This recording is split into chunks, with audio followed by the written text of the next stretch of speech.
Alineamiento. Esta inocente palabra engloba el proceso de toda una vida. Se encuentra en relación con los otros conceptos del reino que hemos considerado: libertad o cautiverio, deseo y capacidad. 3 impedimentos. Con el alineamiento adecuado podemos llegar a obtener la verdadera libertad. Al aprender a cambiar nuestros deseos en capacidad, encontramos nuestro carácter conformándose a las enseñanzas de Jesús y en el camino hacia el reino, los impedimentos se vuelven piedras de tropiezo. Vamos a usar una serie de dibujos que nos ayuden a ver el significado y el propósito del alineamiento. Primero, dibujamos la voluntad de Dios. Voluntad de Dios inmutable. La voluntad de Dios es recta, inflexible e inmutable. No se dobla ni varía para nadie. Es una barra de hierro y es el modelo o regla por medio de la cual todas las acciones serán medidas. No hay variedad ni sombra de cambio. Permanece la misma para cada hombre de cualquier raza, color, estado de vida, capacidades físicas e intelectuales. Dios no se inclina, ni se rinde, o hace política. No puedes chantajearlo, comprarlo, amenazarlo, exigirle ni estafarlo. Definitivamente no puedes. Enseguida veremos la voluntad de Jesús en el tiempo en que vivió en la tierra durante los años de su vida pública. Él declaró: hago siempre lo que complace al Padre. Su voluntad y la del Padre fueron una y la misma. Voluntad de Jesús: yo siempre hago. Voluntad de Dios inmutable. Esta capacidad de hacer siempre la voluntad del Padre fue una perfección aprendida en la vida de Jesús, así como debe ser aprendida en nuestras vidas. Mencionamos esto, aunque Jesús era hijo de Dios, tuvo que aprender con experiencia lo que era la obediencia, aunque obedecerle causó sufrimiento. Hebreos 5:8. Hacer a un lado nuestra voluntad, para ponerla de otro en cambio, puede significarnos sufrimiento. Pero la voluntad de Jesús estaba perfectamente alineada a la de Dios en cada caso, sin tomar en cuenta inconveniencias personales, dolor, preferencias o resultados. Esta es la razón por la cual el segundo diagrama parece una vía de ferrocarril. En donde estaba la voluntad del Padre, ahí estaba la de Jesús. Este es el alineamiento con la voluntad increada de nuestro eterno Dios. Añadimos ahora una tercera voluntad al diagrama. Aquí comienza el caos y la confusión. Se trata de la voluntad del hombre, de un creyente. Él tiene el deseo de hacer la voluntad de Dios, de que su voluntad se alinee a la de Dios, pero ¿qué significa ese pero? El creyente debe convertirse en seguidor. Ese deseo debe transformarse en capacidad. Esa nueva naturaleza debe producir conducta. Aquí vemos cómo se ve el camino del hombre espiritual en el reino de Dios comparándolo con las vías del ferrocarril que son las voluntades del Padre y del Hijo. Voluntad del hombre: a veces hago. Voluntad de Jesús: siempre hago. Voluntad de Dios inmutable. Tú puedes estarte preguntando: ¿qué tiene que ver el alineamiento con el reino de Dios? En nuestro que dijimos, que el reino de Dios es una situación en la cual la voluntad de Dios se cumple en la tierra como se cumple en el cielo. Este caminar del hombre no se parece mucho a las líneas rectas indeformables de las voluntades del Padre y del Hijo, ¿o no? ¿Cabrá alguna posibilidad de transformar esa vacilante voluntad en una línea de acuerdo a los estables latidos del corazón de Dios? Sí. Los estatutos del reino han sido diseñados precisamente con esa intención específica. Esta es la esencia del mensaje del reino de Dios. El mensaje de Isaías citado por San Lucas: preparen los caminos del Señor. Amplíen las rutas ante Él. Nivelen las montañas. Rellenen los valles. Enderecen las curvas. Alicen las asperezas. Y toda la humanidad verá al Salvador enviado por Dios. Esta es la manera como Lucas 3:4-6 describe el proceso que estamos tratando de hacer saber. Voluntad del hombre: a veces hago. Voluntad de Jesús: siempre hago. Voluntad de Dios inmutable. Las montañas del orgullo, la arrogancia, el egoísmo, la rebeldía y el resentimiento deben allanarse, mientras que los valles de la depresión, desesperación y la soledad deben elevarse. Las curvas de los rodeos y de la desviación de la voluntad conocida de Dios deben enderezarse. Los surcos de hábitos anteriores, moldes, y mis modos de hacer las cosas deben alisarse.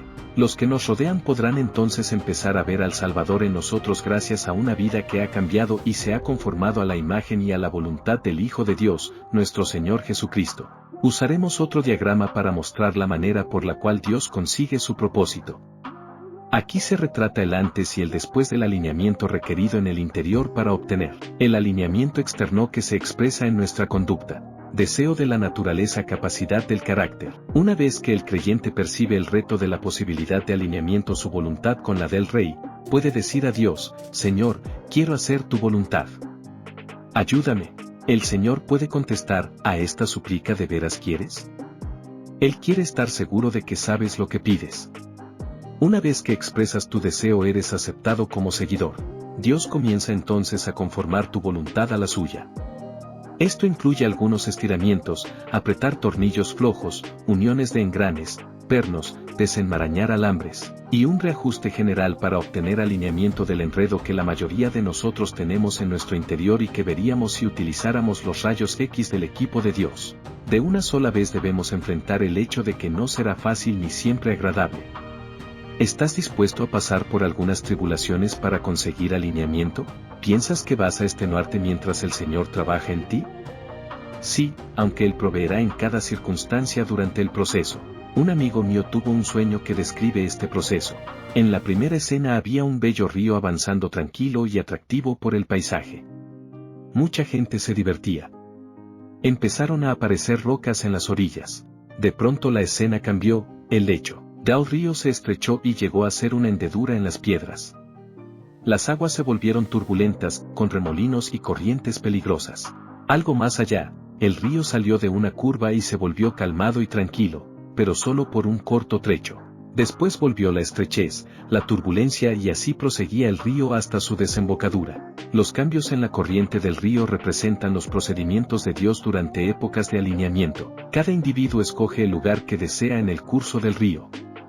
Algunas personas desean permanecer toda la vida en lo quieto y poco profundo, mientras otras se disponen a arrastrar los peligros de las corrientes cambiantes. Vendrán tiempos de descanso en lo calmado, temporadas más tranquilas durante las que nos prepararemos para el reto de los rápidos y de las corrientes que a su vez nos conducirán otra vez al descanso. Y el procedimiento lleva cada vez más adelante hasta que alcancemos la meta: alineamiento a la voluntad de Dios. ¿Estás dispuesto a entregarte al mecánico principal para llegar a la santidad, paz y gozo del reino?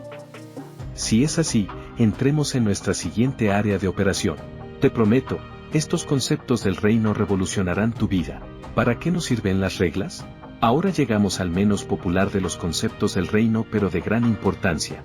Aceptando que todo tiene reglas, desde la siembra y la cosecha, lo que se siembra se recoge, hasta los niños exploradores. Un niño debe cumplir 8 años para iniciarse como novato. Empezaremos nuestra investigación respondiendo a la pregunta: ¿por qué tenemos reglas? Las reglas son parte de la vida. Ningún negocio prosperaría sin reglas. Me dirás, ¿dónde está entonces la libertad? Creí que la libertad quería decir que no habían reglas. ¿No dijo Jesús que la verdad nos haría libres? Sí, estás en lo cierto, Él dijo eso mismo. Si permanecéis en mi palabra, en verdad sois discípulos míos, y conoceréis la verdad, y la verdad os hará libres. Juan 8, 31, 32. Aquí es en donde entran las reglas. Ellas son parte de la verdad. Las reglas están diseñadas para liberarnos. Continuemos y veremos cómo funcionan. Vamos a comenzar por el final e ir hacia atrás. ¿Te gustaría ser tan completamente libre que no tuvieras que tener en cuenta las reglas? Y esto por supuesto en cada área de tu vida: hogar, familia, negocio, diversión, todo. En el capítulo 5 de los Gálatas, Pablo utiliza algunas de las palabras que hemos estado enfocando: libertad, atadura, ley o regla. Tomemos solo 3 versículos para tener una idea de su concepto de la libertad. Uno fue: para libertad fue que Cristo nos hizo libres. Por tanto, permaneced firmes y no os sometáis a yugo de esclavitud. 2 más el fruto del Espíritu es amor, gozo, paz, paciencia, benignidad, bondad, fe, mansedumbre, dominio propio. Contra tales cosas no hay ley. Veamos también las últimas palabras del versículo 21, el reino de Dios. Pablo está hablando de los conceptos del reino, uno de los cuales consiste en la posibilidad de libertarnos del cautiverio por medio de una situación del corazón en la que no haya necesidad de reglas. El objetivo principal de Dios es alinear nuestras voluntades a la suya. Cuando se complete esta tarea, podremos movernos por la vida igualmente que Jesús lo hizo en su vida terrena, en completa libertad. Enfrentaremos cada situación con la seguridad de que nuestros hechos y acciones responsivas están alineadas, ceñidas por dentro y corriendo paralelamente con la voluntad de Dios y la de Jesús. Imaginémonos la rectitud, la paz y el gozo que resultarían de tal seguridad. Esta es la verdadera vida del reino. Se habrán dado cuenta que no se trata de una transformación instantánea. El proceso toma toda una vida que se vuelve más satisfactoria con cada paso que nos entrega su porción de libertad. ¿Te has metido alguna vez en un grave problema, que al fin se arregla y cuando sales al aire fresco de la rectitud de Dios, te das cuenta que eres diferente de cuando entraste en tal embrollo? ¿Supiste que era parte del alineamiento deseado por Dios en tu vida? Cuando rompemos el yugo de la esclavitud, aunque sea en un segmento pequeño de nuestras vidas, estamos adelantando en el camino de la libertad que tanto Jesús como Pablo nos enseñaron. Al presentarte la jornada individual hacia la libertad, mencionamos 3 impedimentos que interfieren con la llegada al punto deseado. Se trata de la rebelión, el resentimiento y la independencia. ¿Cómo encajan en este asunto de las reglas? Los encontramos directamente en la entrada del reino. Quizás no todos estemos conscientes de su presencia en nuestro camino hasta que Dios nos abra los ojos. Recuerda la gran pretensión de los creyentes judíos: nunca hemos sido esclavos de nadie. Pero cuando Jesús comenzó a hablarles presentándoles los estatutos del reino, que son las reglas, sus ojos ciegos se abrieron gradualmente, enfocando y ajustándose a la nueva luz que les revelaba la dimensión de su propia esclavitud. Estas reglas están propuestas para producir este efecto. Recordemos otra vez la cláusula primera de la Constitución: obedecer para su propio bien. Dios no se sorprende cuando una persona que se levanta contra sus reglas manifieste la rebelión, el resentimiento o la independencia. Nosotros somos los sorprendidos. Dios conoce mi sentarme y mi levantarme. Ver Salmo 139, 2, y permite situaciones que exponen estas reacciones. Esto es absolutamente necesario para nuestro progreso hacia la libertad. El deseo de agradar a Dios que hay dentro de nosotros y de hacer su voluntad puede ser muy fuerte. Pero cuando Él nos regala una oportunidad para convertir ese deseo en realidad, el asunto se vuelve difícil. Recuerdo cuando era decano de un instituto bíblico. Si alguien quería ingresar, se le enviaba por correo una fórmula de solicitud para que la llenara. Una de las preguntas que se hacía era la siguiente: ¿te someterás voluntariamente a las reglas de esta institución? Cuando la respuesta era un grande y simple y sí, yo sabía que venía de un corazón lleno de anhelo de obedecer las reglas. Precisamente mediríamos la capacidad del estudiante para obedecer con las reglas que le daríamos. En estos jóvenes había una decidida lucha por obedecer. Cuando tenían éxito, esto era motivo de gozo para toda la facultad, y si fallaban, sufríamos con ellos el dolor del fracaso. Cuando Dios pone una regla en nuestro camino, pone también una disyuntiva. Podemos, 1, rebelarnos yo no quiero, o someternos y obedecer la regla. 2, resentirlo. Quejarnos de la regla, ¿por qué tiene que ser así? O permitir que Dios nos limpie de este tipo de reacción. 3, independizarnos. Establecer nuestros propios modos de cumplir. Yo lo haré mejor a mi manera. O reconocer nuestra incapacidad y hacerlo como Él nos dice. Dios no cambia sus reglas ante nadie. Si al primer aviso rehusamos cambiar, Él tiene maneras sorprendentes de mostrarnos otra vez su parecer. Podríamos pensar que nos hemos escabullido, pero Él nos presentará de nuevo la misma situación. Nunca nos promueve al grado superior sin haber aprendido satisfactoriamente todas las lecciones del grado inferior. ¿Cuántos de nosotros hemos reprobado el primer grado hasta 3 y 4 veces, inclusive yo mismo? ¿En qué forma corremos? Hemos aclarado ya el porqué de las reglas. Llegamos ahora a otra importante cuestión: ¿cómo vamos a conducirnos para lograr el cumplimiento efectivo de las reglas? En el dibujo hay una pista de atletismo y 2 corredores, tú y tu compañero. Digamos que tú eres el corredor 1 y que vas afanándote en la carrera, graduándote en todas las reglas del reino. Estás bastante satisfecho de tu esfuerzo hasta que te pones a ver lo que te falta y piensas cuán larga y tediosa es la carrera hasta la meta. Junto a ti viene el corredor 2. Él, también, comienza a preguntarse si algún día llegará a la meta y si es que vale la pena tanto esfuerzo. ¿Por qué no cruzar el estadio y alcanzar la meta tomando un atajo? ¡Qué bien!, ¿no? ¿Te ha sucedido esto a ti? Sí, y con bastante frecuencia. Algunas veces el corredor número 1 piensa que el corredor 2 va a salirse con la suya y escapar impune con su infracción a las reglas. El juez de campo podría no verlo por estar atento a algún otro corredor. ¿Pero ves al juez en la tribuna observando todo el campo? Este juez es quien hizo las reglas y el que diseñó la pista, está siempre en la tribuna y no se distrae jamás, ni disimula la trampa del corredor 2. ¿Qué consecuencias tiene la estratagema de este último? Se le descalifica de la carrera. Escucha al apóstol Pablo hablando de carreras. En una carrera varios son los que corren, pero solo uno obtiene el premio. Corren para ganar. Para ganar en una competencia uno tiene que abstenerse de cualquier cosa que le impida estar en las mejores condiciones físicas. Sin embargo, un atleta se esfuerza por ganar una simple cinta o una copa de plata, mientras que nosotros nos esforzamos por obtener un premio que jamás se desvanecerá. Por lo tanto, corro hacia la meta con un propósito en cada paso. Peleo para ganar, no como los que en la contienda piquetean. ¿Cuál atleta? Me golpeo el cuerpo, lo trato con rigor, para que aprenda a hacer lo que debe, no lo que quiere. De lo contrario corro el riesgo de que, después de haber alistado a otros para la carrera, yo mismo no esté en buenas condiciones y me eliminen. 1 Corintios 9, 24-27. Antes de que hagamos la aplicación práctica del consejo de Pablo, fíjate, por favor, en dos cosas. 1. La palabra griega usada para quedar eliminado es descalificar. Pablo considera seriamente la posibilidad de correr de tal modo que se le descalifique y no consiga el premio, que obtendrán los corredores que hayan finalizado de acuerdo con las reglas. 2. Pablo no temía perder el don de la salvación. Él sabía que eso estaba seguro. Sería descalificado para obtener la corona, su recompensa por una tarea específica en el manejo del reino, y esto era lo que le preocupaba. Veámoslo ahora de una manera más común. Digamos que nos inscribimos en un curso para mejorar la armonía en el hogar o el manejo correcto del dinero o sobre la educación de los hijos. Conocemos bien las reglas de esta carrera que nos llevará a nuestra deseada meta. Sin embargo, decidimos que como nos tomará mucho tiempo y esfuerzo cumplir a como es debido, lo hacemos a nuestro modo corriendo a través del campo. ¿Qué pasa cuando llegamos a la meta? Vemos al juez que sacude la cabeza y nos dice que vio cuando esquivamos una disciplina necesaria y el cambio de actitud que hacía falta.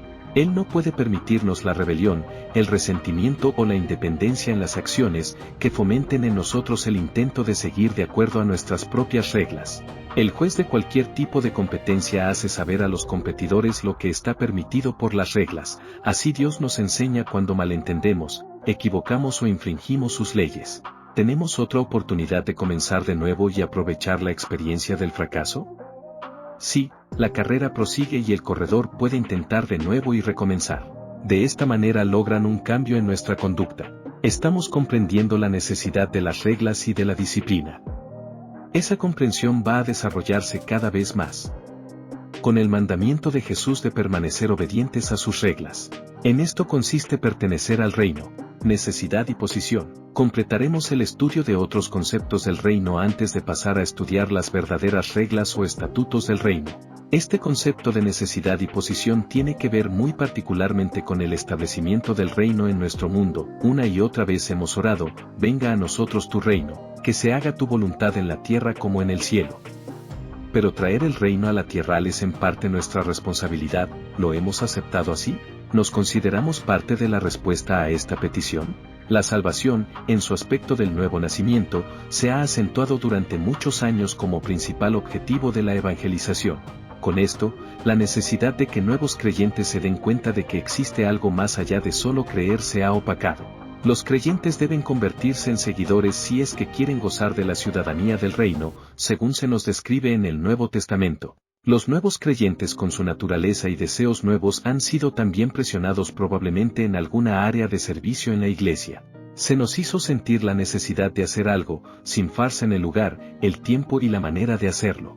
De ningún modo queremos opocar la importancia de la evangelización, buscando que todo el que está perdido se salve, o la importancia del servicio. Pero el reino no podrá establecerse en la tierra hasta que reconozcamos la importancia de profundizar en el conocimiento y el deseo y la voluntad de Dios para desarrollar el plan de trabajo y escoger a los obreros. Primero, es por supuesto el deseo de Dios que cada creyente avance y se convierta en seguidor. Esto es necesario para su crecimiento y para la extensión del reino. Un niño recién nacido requiere de enseñanza y motivación cuidadosa para hacerlo proseguir y enfrentar nuevas oportunidades. Todos los padres sabemos las agonías y las horas invertidas para enseñarle a caminar, a hablar y a tener buenos hábitos alimenticios, etc. Es igualmente importante motivar a los creyentes con nuevas metas. Deben aprender a mirar por encima de su mundo con los ojos de Jesús. Mateo nos dice cómo veía Jesús su mundo y su responsabilidad. Y Jesús recorría todas las ciudades y aldeas enseñando en las sinagogas de ellos, proclamando el evangelio del reino, y sanando toda clase de enfermedad y toda clase de mal. Y viendo las multitudes, tuvo compasión de ellas, porque estaban angustiadas y abatidas, como ovejas que no tienen pastor. Entonces les dijo a los discípulos: la mies es mucha, pero los obreros son pocos. Por lo tanto, rogad al Señor de la mies que envíe obreros a su mies. Mateo 9, 35-38. Las frases, viendo las multitudes, tuvo compasión de ellas, deben ser parte de nuestra vitalidad si es que deseamos ver el mundo con los ojos de Jesús. ¿Qué es lo que vemos cuando nos engloba la multitud, cuando leemos el periódico o cuando nos enteramos de los asuntos del mundo por medio de la televisión? Estamos conscientes de que muchos pueden perderse por carecer de enseñanza, estar mentalmente torturados, imposibilitados físicamente y también espiritualmente dañados. Hay tanta necesidad y tantas llamadas de socorro que a menos que tratemos de resolverlos desde la perspectiva de Jesús, tendremos que cerrar nuestros ojos a la vista de las multitudes y cerrar nuestros oídos a sus gritos. La escena puede ser el colmo de la desesperación, pero es aquí en donde los conceptos del reino nos permiten ver y responder adecuadamente. Dios está estableciendo su reino. Cada miembro del reino necesita hacer el trabajo que le corresponde. En el momento en que el reino se establece dentro de nosotros, nos llenamos de compasión y así encontramos el lugar en donde serviremos mejor. Si nos alineamos a su voluntad y aprendemos a guardar sus reglas, podemos resolver las necesidades de la multitud. Debemos caer en la cuenta, sin embargo, de que la tarea debe hacerse de acuerdo a la voluntad del Padre. ¿Saben que hacen tanto daño los que tratan de sacar a Dios de apuros como los que no hacen nada por nadie? ¿Te inquieta esta cuestión? Veamos ya desde el punto de vista de Jesús según el relato de Mateo. No todo el que me dice, Señor, Señor, entrará en el reino de los cielos, o reino de Dios, sino el que hace la voluntad de mi Padre que está en los cielos. Muchos me dirán en aquel día: Señor, ¿no profetizamos en tu nombre echamos fuera demonios y en tu nombre hicimos muchos milagros? Y entonces les declararé: jamás os conocí, apartaos de mí, vosotros que practicáis la maldad.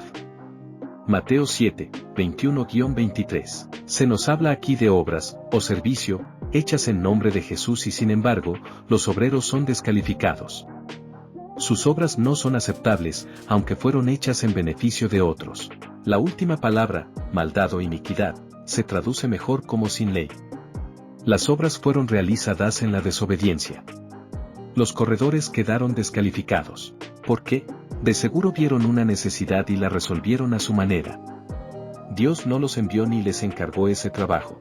Dios honró sus esfuerzos y les concedió éxito en cuanto a resolver las necesidades, pero Él no pudo poner su sello de aprobación a los trabajos hechos en violación a las reglas que Él había asentado. El objetivo final es la relación, no el ministerio. ¿Qué dijo Jesús de su meta? Hago siempre lo que le agrada al Padre.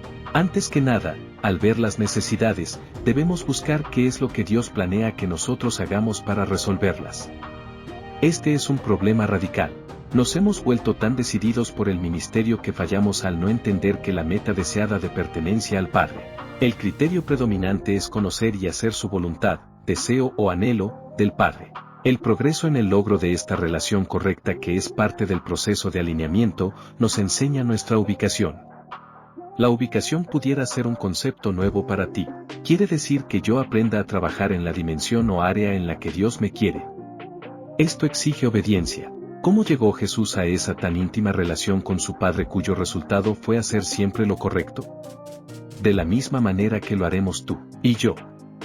Él aprendió a actuar en obediencia al Padre, obedeciendo. Al tomar un caso de muchos, vemos a Jesús, después de resolver las necesidades físicas a una multitud de sus seguidores, retirarse a un lugar tranquilo para orar. Y después de despedirse de ellos, se fue al monte a orar. Marcos 6:46. Si Jesús hacía lo que agradaba al Padre, podemos estar seguros de que el Padre le dijo: Hijo, es hora de que dejes a esa gente y pases algún tiempo en oración. Pudo no haber sido tan fácil para Jesús abandonar a la multitud con sus peticiones y la oportunidad de sanar sus enfermedades, de liberar a los endemoniados o abrir los ojos a los ciegos. Su corazón compasivo pudo haberle dicho que si se quedaba, podría llevar a cabo muchas buenas obras. Pero en obediencia, él se apartó. A veces, cuando se está lleno de compasión, es difícil dejar la ministración de las necesidades, aun sabiendo que es por su mandato. Pero es más importante ser obediente que trabajar cuando al Padre te permite conocer su deseo. Hemos visto en nuestros días a corredores que no han sido descalificados por no correr conforme a las reglas. Ya oímos lo que dijo Jesús a los obreros que actuaron por su cuenta. Examinemos en el libro 2 de Crónicas 26, 1-21. Una historia sorprendente sobre estar en el lugar indicado por Dios. Esta vez se trata de un rey y uno pensaría que un rey puede establecer sus propias reglas. Usías fue rey de Israel desde que tenía 16 años y reinó 52 años. Se relata que hizo lo recto ante los ojos del Señor. Dios lo ayudó en la guerra, en los programas de construcción, en sus planes de agricultura, de tal modo que su fama se extendió lejos, porque fue ayudado maravillosamente, hasta hacerse poderoso. V15. El versículo 16 hace este triste comentario: mas cuando ya era fuerte, su corazón se enalteció para su ruina, porque se rebeló contra Jehová su Dios. Cuando Usías dependía del Señor, prosperaba, pero cuando comenzó a actuar por sí mismo, independencia, comenzó su decadencia. El rey decidió penetrar en el templo y quemar incienso. ¿Qué había de malo en ello? Él era rey. ¿No podía hacer lo que él quería? No, Dios lo había hecho rey, no sacerdote, quien era el que tenía que quemar el incienso. Es más, Azarías, el sumo sacerdote, y otros 80 sacerdotes se pusieron contra el rey Usías y le dijeron: no te corresponde a ti. Versículo 18. Lo que le estaban diciendo era: Dios no te ha llamado para este trabajo. Usías no solo fue rebelde, sino rencoroso también. Se enojó, tomó el incensario en sus manos y prosiguió en su determinación, solo para ver brotar la lepra en la frente. Como resultado fue excluido de la casa del Señor. Versículo 21, y su hijo lo sucedió en el trono. Usías acabó solo como un leproso. ¿Creen que además de haber sido rechazado como rey y de la pérdida de las prestaciones, sufrió también separación eterna de su Dios? No. No ese es el resultado de la desobediencia de los hijos de Dios, cuando actúan independientemente o en rebeldía. Se les desaprueba, pero siguen perteneciendo a Dios. Lo que pasó con Usías fue lo siguiente: su trabajo y su rebelión con el Señor se acabaron cuando desobedeció el llamado que se le había hecho. Podemos decir que esto fue una falla en el carácter de un rey que había comenzado tan brillante y obedientemente. Las reglas sirven para mostrar estas hendiduras y nos dan la oportunidad de volver a establecer una relación correcta con el Padre. Una relación correcta incluye: 1. Ver las necesidades con los ojos de Jesús. 2. Buscar su voluntad para ver nuestro lugar en la solución de esas necesidades.